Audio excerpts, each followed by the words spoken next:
தமிழ் மொழி அதன் தொன்மை, கட்டமைப்பு மற்றும் இலக்கிய செழுமைக்காக செம்மொழி என்ற அந்தஸ்தை பெற்றுள்ளது. அதன் இலக்கணம் மற்றும் இலக்கியச் சிறப்புகளை கீழே காணலாம். 1.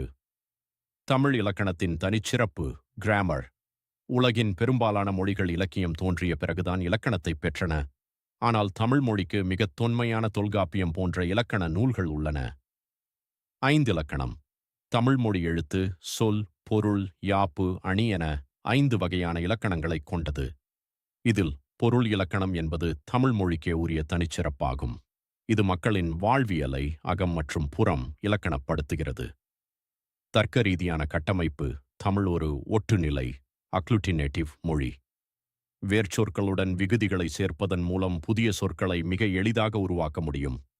உயிரும் மெய்யும் உயிரெழுத்துக்களையும் 12 மெய் எழுத்துக்களையும் 18 இணைத்து உயிர்மெய் எழுத்துக்கள் உருவாகும் முறை அறிவியல் பூர்வமானது. 2. தமிழ் இலக்கியத்தின் சிறப்பு. லிட்ரேச்சர். தமிழ் இலக்கியம் 2000 ஆண்டுகளுக்கும் மேலான தொடர்ச்சியான வரலாற்றைக் கொண்டது. சங்க இலக்கியம், சங்கம் லிட்ரேச்சர், எட்டுத்தொகை மற்றும் 10 பாட்டு நூல்கள் இயற்கையோடு இயைந்த தமிழர்களின் வாழ்வியலை தத்ரூபமாக படம்பிடித்துக் காட்டுகின்றன. இவை மதச்சார்பற்ற இலக்கியங்கள் என்பது குறிப்பிடத்தக்கது. திருக்குறள்.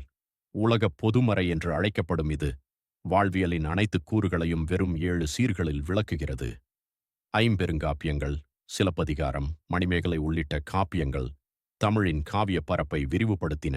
குறிப்பாக சிலப்பதிகாரம் ஒரு சாதாரண குடிமகளை கண்ணகி நாயகியாக கொண்டு படைக்கப்பட்ட புரட்சிகரமான காப்பியம். பக்தி இலக்கியம். தேவார, திருவாசக பாடல்களும் 4000 திவ்ய பிரபந்தமும் தமிழை இசைத்தமிழாக வளர்த்தெடுத்தன. 3. தனித்துவமான பண்புகள். தொன்மை ஆன்டிக்விட்டி. உலகின் மிகப் பழமையான மொழிகளில் ஒன்றாக இருந்தும் இன்றும் சிதையாமல் நவீன தொழில்நுட்பத்திற்கு ஏற்ப கம்ப்யூட்டிங் தமிழ் வளர்ந்து வரும் ஆற்றல் தமிழுக்கு உண்டு. அகம் மற்றும் புறம்.